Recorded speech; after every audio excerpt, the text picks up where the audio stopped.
जय माता महालक्ष्मी।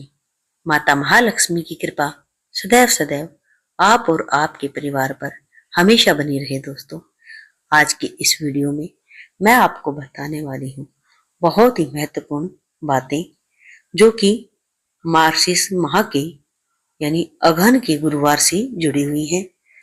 हमें आखिरी मार्गशीर्ष माह के गुरुवार की व्रत पूजन विधि और उद्यापन की सभी विधि आज की इस वीडियो में जाननी है। तो हमें इसके लिए क्या करना है?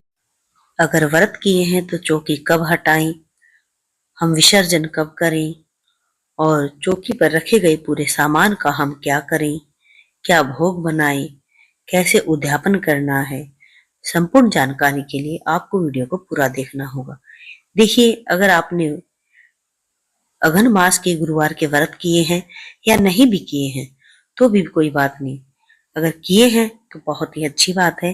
तो उद्यापन कैसे करना, संपूर्ण जानकारी मैं आपको इस वीडियो में दूंगी।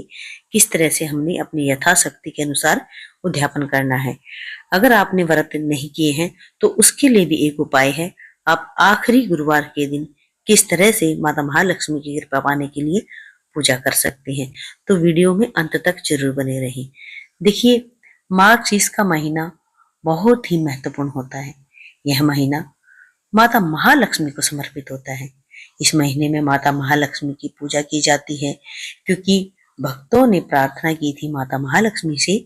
तो माता महालक्ष्मी पृथ्वी लोक पर आकर सर्वप्रथम जब आई तो उस दिन मार्गशीर्ष का गुरुवार और 10वीं तिथि थी। गुरुवार के दिन माता महालक्ष्मी की पूजा का बहुत ही विशेष महत्व होता है क्योंकि अगहन के मास में माता महालक्ष्मी पृथ्वी पर विचरण करती है और अपने भक्तों का कल्याण करती है।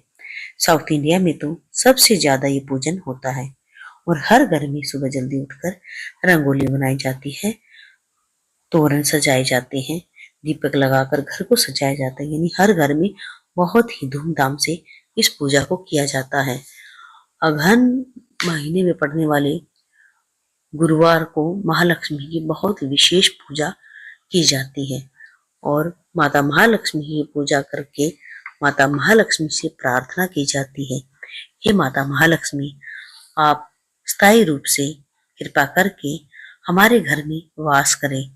नारायण सहित आप हमारे घर में वास करें और हमेशा हमारे घर में कृपा बरसाए रखें। कभी भी हमारे घर में अन्न धन की कोई कमी ना रहे।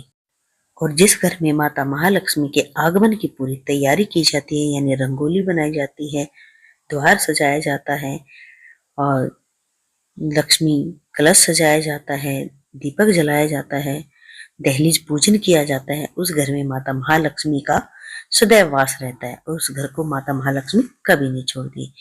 देखिए, आज हम जान रहे हैं कि हमें उद्यापन करने के लिए क्या क्या तैयारी करनी है। सबसे पहले आपको एक बात बता दें कि महाराष्ट्र की साइड तो इस दिन माँ की गोद भराई भी की जाती है। किसी लाल कपड़े में नारियल, कुछ दक्षिणा, पंचमेवा और 5 मुट्ठी चावल रखकर माता की गोद भराई भी की जाती है। फिर इस गोद भराई की जो सामग्री है इसे अपने से बड़े को दे देते हैं, जैसे आपके मान सम्मान हो उसे दे देते हैं। यानी अपने घर के सदस्य को दिया जाता है जिससे आपका ब्लड का रिलेशन हो।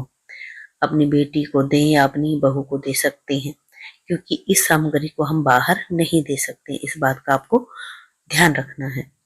देखिए, उद्यापन के लिए सबसे पहले हमें सुहागिन स्त्री को बोलना होता है, यानी बुधवार को ही हमें सुहागिन स्त्री को बोलना होता है। जितना हमारा सामर्थ्य है, जितनी सुहागिन स्त्रियों को हम भोजन करा सकते हैं यथाशक्ति अपने, इस तरह से हमें पहले ही उन्हें बोल देना है ताकि समय पर वो किसी कारण से मना ना कर सके। देखिए, अगर हम कोई व्रत करते हैं तो हमें उसे पूर्णता देने के लिए उद्यापन करना होता है, तभी हमें हमारे द्वारा की गई पूजा का, व्रत का फल भी पूर्ण तरीके से तभी मिल पाता है। और इस बात का आप ध्यान जरूर रखें, माता महालक्ष्मी का कभी भी विसर्जन नहीं किया जाता है। चढ़ाई गई सामग्री आप खुद इस्तेमाल कर सकते हैं, यह हमें बाहर नहीं देनी होती है। जिस दिन आप उद्यापन करें, सबसे पहले नहा धोकर पूजा करें और पूजा करने के बाद आप अपने व्रत का पूर्णता का संकल्प लेकर आप, हे मेरी माता महालक्ष्मी, आपकी कृपा से मेरी पूजा संपन्न हुई। आपकी बहुत बड़ी कृपा है। और माता की पूजा करके आप कथा वथा सुनेंगे और कथा सुनने के बाद फिर आप अपने सामर्थ्य के अनुसार जितनी आपने सुहागिनों को भोजन कराना है, 1, 5, 7, 9, 11, आप उनको, आप अगर ज्यादा ना मिले तो आप एक सुहागिन को भी भोजन करा सकते हैं। और 5 मिले, 7 मिले, जितने भी आपको मिले, जितनी आपका सामर्थ्य है, आप अच्छे तरीके से उतने ही स्त्रियों को भोजन कराएं। और अगर आपको ना मिले तो आप एक काम और भी कर सकते हैं। देखिए, आप ब्राह्मण ब्राह्मणी को बुला लें और जोड़े से उन्हें भोजन करा दें। इससे भी आपको आपके व्रत के उद्यापन का पूर्ण फल मिलेगा, क्योंकि ब्राह्मण ब्राह्मणी ने अगर आपके घर भोजन कर लिया तो वो बहुत ही अच्छी बात है। और जिस तरह से अगर आप स्त्रियों को कराना चाहते हैं तो उसके लिए भी आपको सभी के चरण धुलाने हैं, हल्दी कुमकुम लगानी है। उन सुहागिन स्त्रियों को माता महालक्ष्मी का स्वरूप मानकर ही उनका पूजन भी करें। जो प्रसाद आपने बनाया है पहले उसका भोग लगा दें। वैसे तो इस व्रत में नमक नहीं खाया जाता है। आप खीर पूड़ी बना सकते हैं या आप सिर्फ खीर भी बना सकते हैं। खीर आप बहुत अच्छे से बनाएं। मखाने की खीर भी बना सकते हैं, काजू बादाम केसर इलायची पूरे मन से प्रसाद बनाएं और माँ को भोग लगाएं, माता महालक्ष्मी को भोग लगाएं। फिर जितनी सुहागिने आपने बुलाई हैं उन सभी को आप अच्छे से भोजन कराएं और सुहाग की सामग्री भी आप दान करें। अपनी यथाशक्ति अनुसार आप सुहाग की सामग्री की आप पोटली बना लें, जैसे कि बिंदी, सिंदूर, मेहंदी, पूड़ी, मेहंदी चूड़ी, जितनी आपकी इच्छा हो उतना ही करें। बड़ा अनुष्ठान कराना चाहते हैं तो आप बड़ा अनुष्ठान भी करा सकते हैं।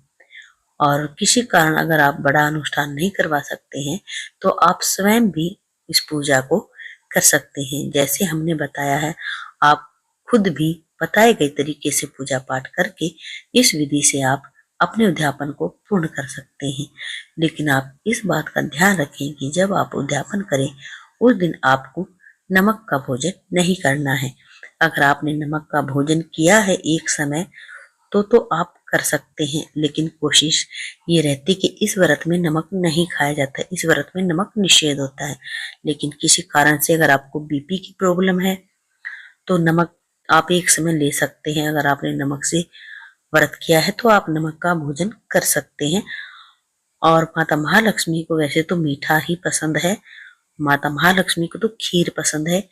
आप खीर का भोग लगाएं और जब आपकी पूजा संपन्न हो जाए तो आप यथाशक्ति उन्हें दक्षिणा दें। और जिन बहनों ने व्रत नहीं किया है और वो भी चाहती हैं, अगर उन तक भी ये वीडियो पहुंची है तो उनसे एक बात मैं जरूर कहूंगी।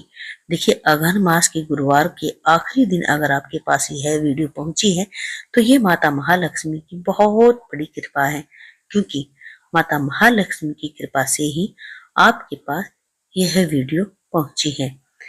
आप इस दिन मार्गशीर्ष गुरुवार के आखिरी दिन आप अपनी दहलीज को सजाएंगे, अच्छे से साफ करेंगे, हल्दी कुमकुम से जल का छिड़काव करेंगे, फूल बिछाएंगे, फूल नहीं हो तो हल्दी कुमकुम से धोकर भी काम चल जाएगा। आप एक दीपक अपनी दहलीज पर लगाएं और दीपक के नीचे कुछ आप खड़ा अनाज रख दें। फूल पत्ती नहीं है तो आप खड़ा अनाज रख दें, कोई भी, चावल भी चलेगा और गेहूं भी चलेगा। आप इस तरह से रखकर दीपक की स्थापना करें, यानी दीपक प्रज्वलित करें और फिर आप माता महालक्ष्मी के आने की तैयारी करें। माता महालक्ष्मी को बुलाएं, हे माता महालक्ष्मी, मैं आपका स्वागत करती हूँ। आप लक्ष्मी नारायण दोनों ही मेरे घर पधारे और मेरे अन्न धन के भंडार भरे।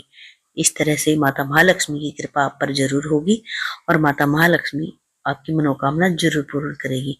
देखिए, कई बार ऐसा होता है अचानक से किया गया पूजा पाठ भी एकदम से बहुत बड़ा फल दे देता है, इसीलिए पता नहीं होता कब हमें क्या मिल जाए, माता महालक्ष्मी की कृपा कब हो जाए। तो आपने माता महालक्ष्मी के साथ साथ आपने नारायण जी को भी बुलाना है। क्योंकि माता महालक्ष्मी उस घर में ज्यादा प्रसन्न रहती हैं जहां पर माता महालक्ष्मी से पहले नारायण जी का आह्वान किया जाता है। इस तरह से माता महालक्ष्मी की पूजा करें और हमने उद्यापन की जो विधि बताई है इस तरह से आप उद्यापन करें। वीडियो अगर आपको अच्छा लगा हो, थोड़ा सा भी आपकी तो प्लीज चैनल को सब्सक्राइब करना बिल्कुल ना भूलें मेरे भक्तों, क्योंकि पूजा पाठ की वीडियो पाने के लिए हमारे चैनल से जुड़े रहें। तीज त्योहार से जुड़ी हर प्रकार की जानकारी के लिए हमारे चैनल से जुड़े रहें और घंटी का बटन दबाकर बेल आइकन प्रेस करना बिल्कुल ना भूलें। देखिए हमने कलश कैसे सजाया जाता है, माता महालक्ष्मी की द्वार की पूजा, दहलीज की पूजा कैसे करते हैं, महालक्ष्मी कलश कैसे सजाएं, दीपक कलश कैसे सजाएं और अगहन गुरुवार की व्रत कथा संपूर्ण वीडियो हमने, पूरी वीडियो हमने पूजा विधि सब इस अगहन मास से रिलेटेड महालक्ष्मी की पूजा विधि हमने सब डाल रखी है। आप वहां से चेक कर सकते हैं या फिर हम इसमें डिस्क्रिप्शन में हम लिंक डाल देंगे। आप वहां से लिंक को क्लिक करके भी आप हर प्रकार की वीडियो देख सकते हैं। तो उम्मीद करती हूँ आपको वीडियो पसंद आई होगी। हे माता महालक्ष्मी जो भी आपके व्रत करे, पूजा करे और आपका दिल से ध्यान करे, उनके घर आप अन्न धन के हमेशा भंडारे भरना और अपनी कृपा सदैव सदैव उन पर बरसाए रखना और सदा सदा अपने भक्तों का कल्याण ऐसे ही करते रहना। मार्गशीर्ष माह में माता महालक्ष्मी की पूजा का बहुत ही विशेष महत्व है।